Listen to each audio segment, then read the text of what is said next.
2 Samuel chapter 1.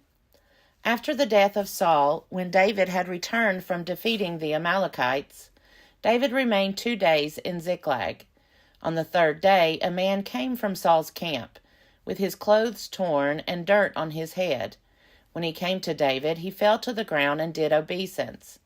David said to him, "Where have you come from?" He said to him, "I have escaped from the camp of Israel." David said to him, "How did things go? Tell me." He answered, "The army fled from the battle, but also many of the army fell and died. And Saul and his son Jonathan also died." Then David asked the young man who was reporting to him, "How do you know that Saul and his son Jonathan died?" The young man reporting to him said, "I happened to be on Mount Gilboa, and there was Saul leaning on his spear, while the chariots and the horsemen drew close to him. When he looked behind him, he saw me and called to me. I answered, 'Here, sir.' And he said to me, 'Who are you?' I answered him, 'I am an Amalekite.' He said to me, 'Come, stand over me and kill me, for convulsions have seized me, and yet my life still lingers.' So I stood over him and killed him, for I knew that he could not live after he had fallen. I took the crown that was on his head and the armlet that was on his arm, and I have brought them here to my lord." Then David took hold of his clothes and tore them, and all the men who were with him did the same. They mourned and wept, and fasted until evening for Saul and for his son Jonathan, and for the army of the Lord, and for the house of Israel, because they had fallen by the sword. David said to the young man who had reported to him, "Where do you come from?" He answered, "I am the son of a resident alien, an Amalekite." David said to him, "Were you not afraid to lift your hand to destroy the Lord's anointed?" Then David called one of the young men and said, "Come here and strike him down." So he struck him down, and he died. David said to him, "Your blood be on your head, for your own mouth has testified against you, saying, 'I have killed the Lord's anointed.'" David intoned this lamentation over Saul and his son Jonathan. He ordered that the song of the bow be taught to the people of Judah. It is written in the book of Jashar. He said, "Your glory, O Israel, lies slain upon your high places. How the mighty have fallen. Tell it not in Gath. Proclaim it not in the streets of Ashkelon. Or the daughters of the Philistines will rejoice. The daughters of the uncircumcised will exult. You, mountains of Gilboa, let there be no dew or rain upon you, nor bounteous fields. For there the shield of the mighty was defiled, the shield of Saul, anointed with oil no more. From the blood of the slain, from the fat of the mighty, the bow of Jonathan did not turn back, nor the sword of Saul return empty. Saul and Jonathan, beloved and lovely, in life and in death they were not divided. They were swifter than eagles. They were stronger than lions. O daughters of Israel, weep over Saul, who clothed you with crimson in luxury, who put ornaments of gold on your apparel. How the mighty have fallen in the midst of the battle. Jonathan lies slain upon your high places. I am distressed for you, my brother Jonathan. Greatly beloved were you to me. Your love to me was wonderful, passing the love of women. How the mighty have fallen, and the weapons of war perished. 2 Samuel chapter 2. After this, David inquired of the Lord, "Shall I go up into any of the cities of Judah?" The Lord said to him, "Go up." David said, "To which shall I go up?" He said, "To Hebron." So David went up there, along with his 2 wives, Ahinoam of Jezreel and Abigail the widow of Nabal of Carmel. David brought up the men who were with him, every one with his household, and they settled in the towns of Hebron. Then the people of Judah came, and there they anointed David king over the house of Judah. When they told David, It was the people of Jabesh-Gilead who buried Saul. David sent messengers to the people of Jabesh-Gilead and said to them, "May you be blessed by the Lord, because you showed this loyalty to Saul your Lord and buried him. Now may the Lord show steadfast love and faithfulness to you. And I too will reward you because you have done this thing. Therefore let your hands be strong, and be valiant. For Saul your Lord is dead, and the house of Judah has anointed me king over them." But Abner, son of Ner, commander of Saul's army, had taken Ishbaal, son of Saul, and brought him over to Mahanaim. He made him king over Gilead, the Asherites, Jezreel, Ephraim, Benjamin, and over all Israel. Ishbaal, Saul's son, was 40 years old when he began to reign over Israel, and he reigned 2 years. But the house of Judah followed David. The time that David was king in Hebron over the house of Judah was 7 years and 6 months. Abner, son of Ner, and the servants of Ishbaal, son of Saul, went out from Mahanaim to Gibeon. Joab, son of Zeruiah, and the servants of David went out and met them at the pool of Gibeon. One group sat on one side of the pool, while the other sat on the other side of the pool. Abner said to Joab, "Let the young men come forward and have a contest before us." Joab said, "Let them come forward." So they came forward and were counted as they passed by, 12 for Benjamin and Ishbaal, son of Saul, and 12 of the servants of David. Each grasped his opponent by the head and thrust his sword in his opponent's side. So they fell down together. Therefore that place was called Helkath Hazarim, which is at Gibeon. The battle was very fierce that day, and Abner and the men of Israel were beaten by the servants of David. The 3 sons of Zeruiah were there, Joab, Abishai, and Asahel. Now Asahel was as swift of foot as a wild gazelle. Asahel pursued Abner, turning neither to the right nor to the left as he followed him. Then Abner looked back and said, "Is it you, Asahel?" He answered, "Yes, it is." Abner said to him, "Turn to your right or to your left, and seize one of the young men, and take his spoil." But Asahel would not turn away from following him. Abner said again to Asahel, "Turn away from following me. Why should I strike you to the ground? How then could I show my face to your brother Joab?" But he refused to turn away. So Abner struck him in the stomach with the butt of his spear, so that the spear came out at his back. He fell there and died where he lay. And all those who came to the place where Asahel had fallen and died stood still. But Joab and Abishai pursued Abner. As the sun was going down, they came to the hill of Ammah, which lies before Giah on the way to the wilderness of Gibeon. The Benjaminites rallied around Abner and formed a single band. They took their stand on the top of a hill. Then Abner called to Joab, "Is the sword to keep devouring forever? Do you not know that the end will be bitter? How long will it be before you order your people to turn from the pursuit of their kinsmen?" Joab said, "As God lives, if you had not spoken, the people would have continued to pursue their kinsmen, not stopping until morning." Joab sounded the trumpet, and all the people stopped. They no longer pursued Israel or engaged in battle any further.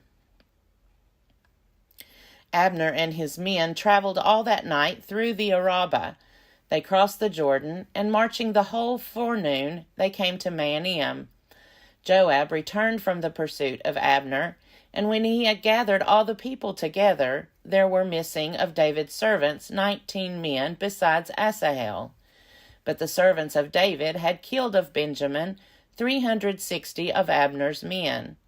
They took up Asahel and buried him in the tomb of his father, which was at Bethlehem. Joab and his men marched all night, and the day broke upon them at Hebron. 2 Samuel chapter 3. There was a long war between the house of Saul and the house of David. David grew stronger and stronger, while the house of Saul became weaker and weaker. Sons were born to David at Hebron. His firstborn was Amnon, of Ahinoam of Jezreel. His second, Chileab, of Abigail, the widow of Nabal of Carmel. The third, Absalom, son of Micah, daughter of King Talmai of Geshur. The fourth, Adonijah, son of Haggith. The fifth, Shephatiah, son of Abital. And the sixth, Ithream, of David's wife Eglah. These were born to David in Hebron. While there was war between the house of Saul and the house of David, Abner was making himself strong in the house of Saul. Now Saul had a concubine whose name was Rizpah, daughter of Aiah. And Ishbaal said to Abner, "Why have you gone in to my father's concubine?" The words of Ishbaal made Abner very angry. He said, "Am I a dog's head for Judah? Today I keep showing loyalty to the house of your father Saul, to his brothers and to his friends, and have not given you into the hand of David. And yet you charge me now with a crime concerning this woman? So may God do to Abner, and so may he add to it.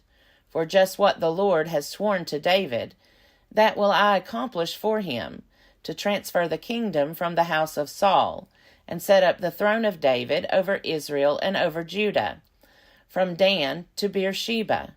And Ishbaal could not answer Abner another word, because he feared him. Abner sent messengers to David at Hebron, saying, "To whom does the land belong?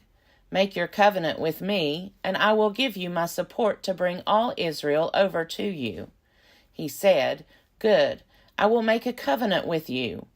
But one thing I require of you, you shall never appear in my presence unless you bring Saul's daughter Michal when you come to see me." Then David sent messengers to Saul's son Ishbaal, saying, "Give me my wife Michal, to whom I became engaged at the price of 100 foreskins of the Philistines." Ishbaal sent and took her from her husband Paltiel, the son of Laish. But her husband went with her, weeping as he walked behind her all the way to Bahurim. Then Abner said to him, "Go back home." So he went back. Abner sent word to the elders of Israel, saying, "For some time past you have been seeking David as king over you. Now then, bring it about, for the Lord has promised David, 'Through my servant David I will save my people Israel from the hand of the Philistines, and from all their enemies.'" Abner also spoke directly to the Benjaminites. Then Abner went to tell David at Hebron all that Israel and the whole house of Benjamin were ready to do. When Abner came with 20 men to David at Hebron, David made a feast for Abner and the men who were with him. Abner said to David, "Let me go and rally all Israel to my lord the king, in order that they may make a covenant with you, and that you may reign over all that your heart desires." So David dismissed Abner, and he went away in peace. Just then the servants of David arrived with Joab from a raid, bringing much spoil with them. But Abner was not with David at Hebron, for David had dismissed him, and he had gone away in peace. When Joab and all the army that was with him came, it was told Joab, "Abner, son of Ner, came to the king, and he has dismissed him, and he has gone away in peace." Then Joab went to the king and said, "What have you done? Abner came to you. Why did you dismiss him, so that he got away? You know that Abner, son of Ner, came to deceive you, and to learn your comings and goings, and to learn all that you are doing." When Joab came out from David's presence, he sent messengers after Abner, and they brought him back from the cistern of Sirah, but David did not know about it. When Abner returned to Hebron, Joab took him aside in the gateway to speak with him privately, and there he stabbed him in the stomach. So he died for shedding the blood of Asahel. Joab's brother. Afterward, when David heard of it, he said, I and my kingdom are forever guiltless before the Lord, for the blood of Abner son of Ner.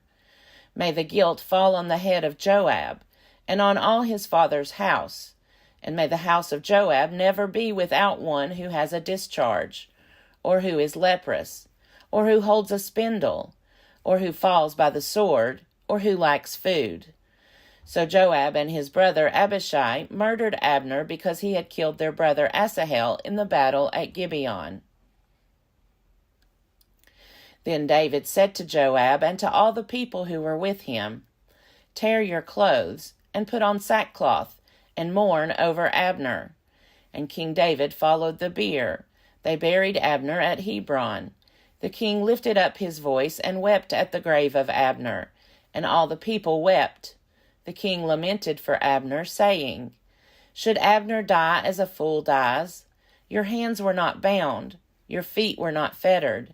As one falls before the wicked, you have fallen. And all the people wept over him again. Then all the people came to persuade David to eat something while it was still day.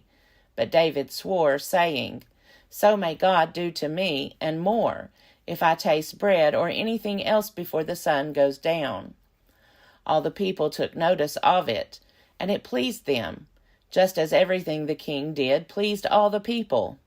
So all the people and all Israel understood that day that the king had no part in the killing of Abner, son of Ner.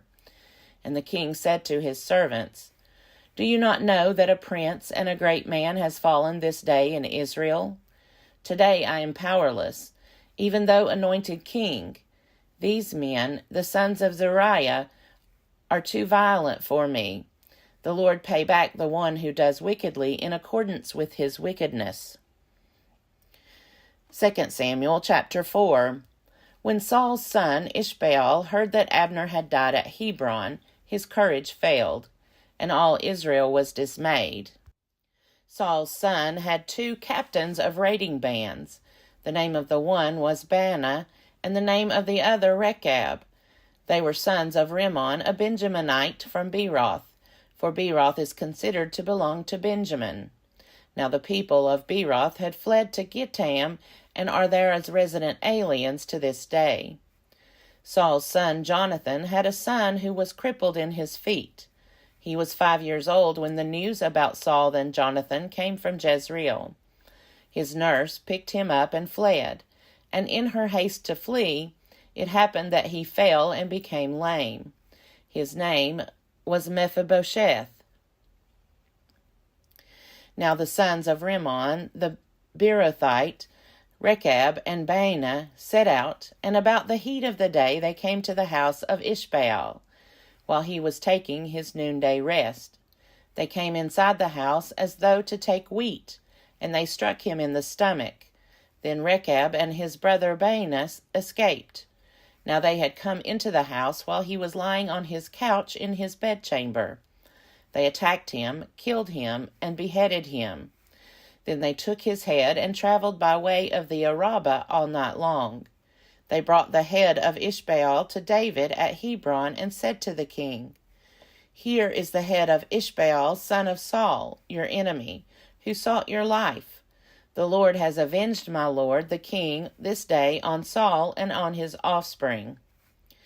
David answered Rechab and his brother Baanah, the sons of Rimmon the Beerothite, As the Lord lives, who has redeemed my life out of every adversity, when the one who told me, See, Saul is dead, thought he was bringing good news, I seized him and killed him at Ziklag. This was the reward I gave him for his news. How much more, then, when wicked men have killed a righteous man on his bed in his own house? And now shall I not require his blood at your hand, and destroy you from the earth? So David commanded the young men, and they killed them. They cut off their hands and feet, and hung their bodies beside the pool at Hebron. But the head of Ishbaal they took and buried in the tomb of Abner at Hebron.